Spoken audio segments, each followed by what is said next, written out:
Hey, what's up guys? So today we're going to be changing a front axle seal on an '08 Tahoe. Should be the same Tahoe, Yukon, Silverado, Sierra, etc. This bike style, and probably pretty similar on some of the older ones. I'm not too sure, but anyway, the one we have leaking is the driver's side. That's the only one we're going to be changing. The other one's fine. So first things first, I've already got the seal. So first things first, let's get it jacked up. Supported with jack stands. We're going to get the wheel off, and then I'll show you what we got. Okay, vehicle's up, supported on jack stands. I got the jack there just for extra security. Got the wheel off. If you've got one with the magnetic ride struts like this one, I really don't know what they call it, magna ride or whatever. Struts that have the electrical connector on top. You're supposed to turn the key to the on position whenever you're lifting or lowering the suspension, or you can damage the strut. Okay, here's our front diff, so you can see how wet it is there. Okay, so that's where it's coming from, right in this gap right here. Okay, and there's your fill plug, and here's your drain. So we're going to drain it first. Now, luckily with the driver's side, I've never changed one on this one, but it's supposed to be easy. Take that axle out, and then you got this stub shaft, and it's supposed to just kind of pop in and out like a normal CV axle would. So let's hope that's the case. If that's the case, it's going to be pretty easy. You've got one on the passenger side. Supposedly you have to take this whole side of the housing off, take it off. You have to remove the axle shaft from that housing, and it's a lot of work. So luckily we're not dealing with that. We're dealing with this side right now. So we're going to get started. So the first thing I'm going to do is drain the fluid, but before I get there, let's kind of get a game plan of how we're going to do it. One thing I really want to do is get the axle out of the way. So usually what I would do is take the axle nut loose, probably take the upper control arm loose, swing the spindle back, unbolt the axle from that stub shaft plate, whatever you want to call it, pull the whole axle out. I ain't got to deal with it. But I didn't anticipate doing this job today, so I didn't bring my axle, my big sockets home. So I'm gonna try and do it without removing the axle completely.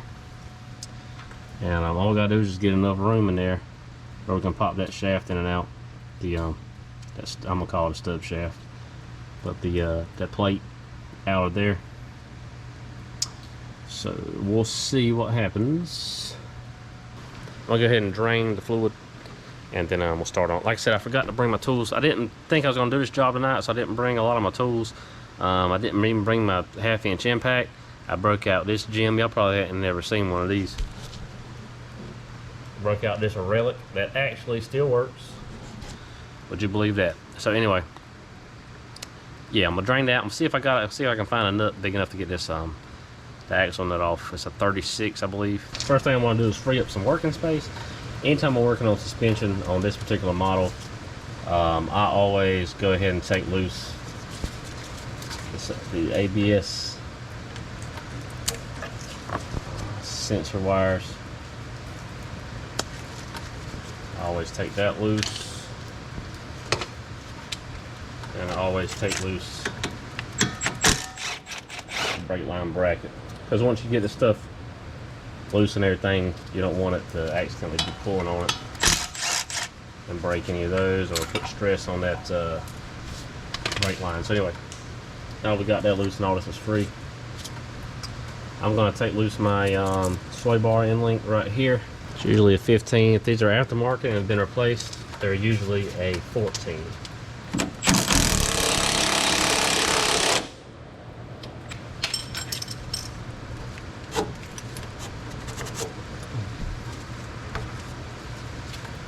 So usually what I do, I just take a 15 on some long extensions, just run it like that and buzz them loose like this. Just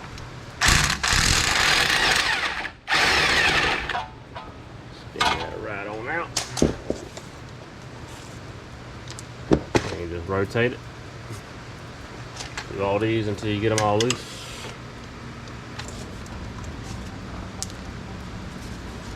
Okay, so that's loose.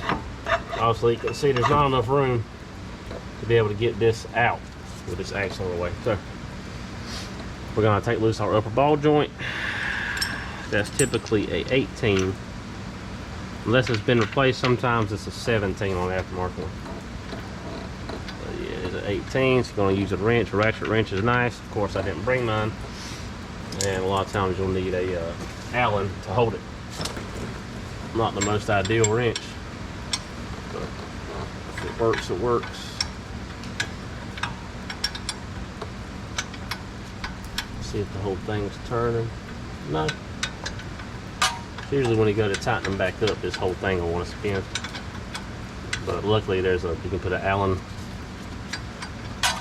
wrench in that stud and hold it. But the problem is with a four-wheel drive like this, you got limited clearance, so sometimes you might want to take an old one or an off-brand one or something and cut it down to make it shorter. Then you want to bust that ball joint loose. What I do is I leave the nut on just a little bit. That way when it pops loose, it doesn't just go crazy. See, the wax right there, I usually jar it loose.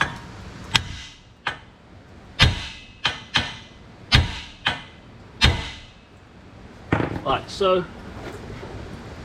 Alright. And sometimes if it's never been apart before, it can be a little more difficult than that, but still no problem.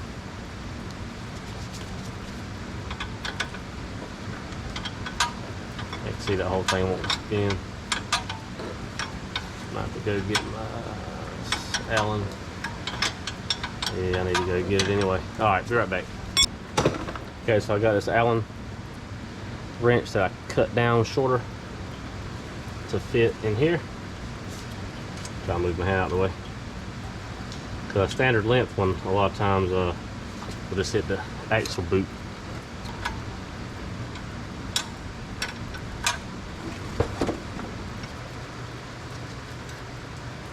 Okay, so that's loose.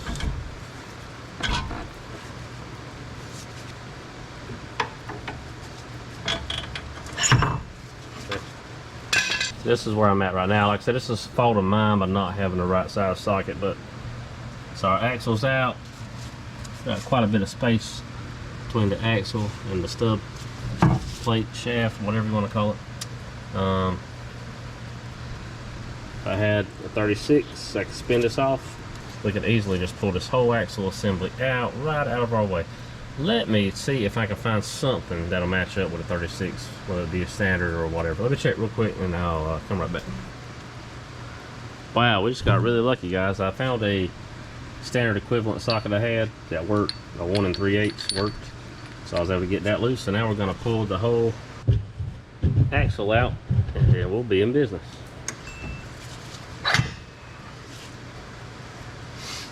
Right, got our axle out. Without taking the other wheel off or pulling the sway bar in link from the other side, I can't move my sway bar up and down, and so I don't really have quite enough room to get my axle out the way it is, and without taking the strut loose anyway. I might just work around it, which is fine. We've got plenty of room now. Okay, so supposedly it's supposed to be just like a regular front-wheel drive CV axle. So all we should be really able to do, or really have to do, is doing what I do on front-wheel drives.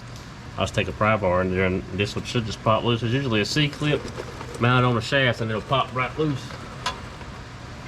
So let's see. I hope so, because that's how I'm planning on doing it. Oh wow, that was super easy. Okay. That was too easy almost.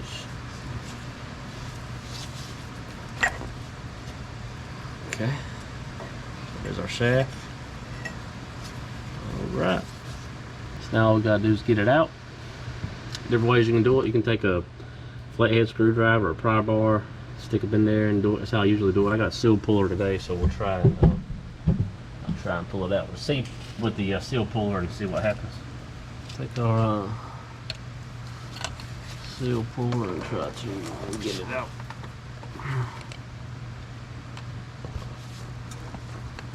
little baby seal puller wasn't strong enough, so I had to get the big pry bar. Got me started.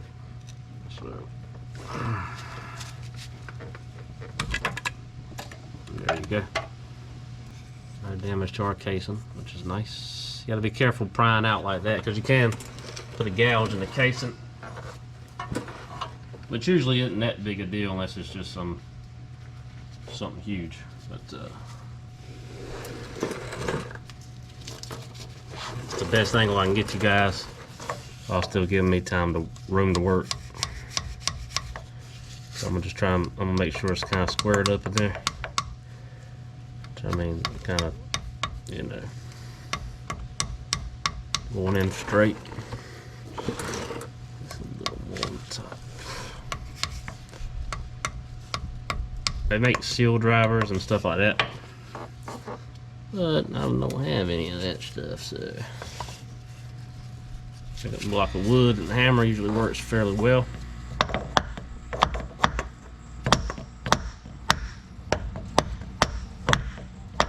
But you want to have something on there so you don't bend or distort the seal. It'd be a lot easier if this axle shaft wasn't in the way. Give me more room to work.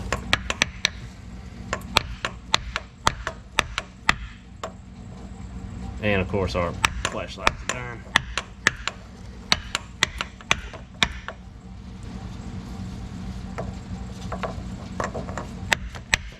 Okay. I'm happy with that. So our seal's in, and the way seals generally work, always take note of how your old one is oriented, but generally you just press them in flush with the housing, which is what this one is. Also I cleaned and inspected this shaft. I cleaned it, make sure we're not putting dirt up in here, which will destroy our seal. And I just inspected it to make sure that there's not any grooves or anything like that in it, which would ultimately destroy our new seal, cause it to leak. So if you got something like that, then you would want to replace this stub shaft. This will go back up in there and just give it a nice little tap.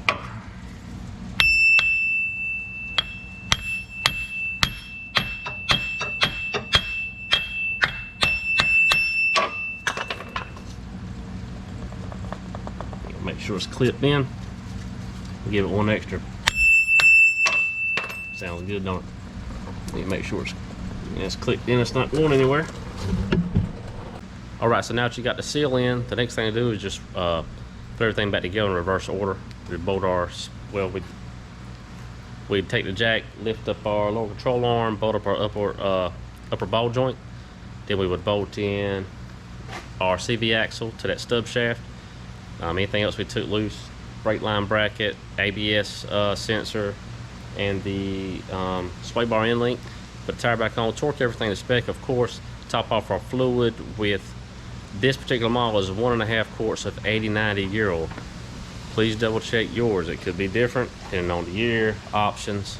I don't know, but that's what this one is. So, of course, I wasn't prepared because I wasn't planning on doing this. So, I'm gonna have to get some fluid in the morning. My flashlight's about to die, my camera's about to die, you know how it is.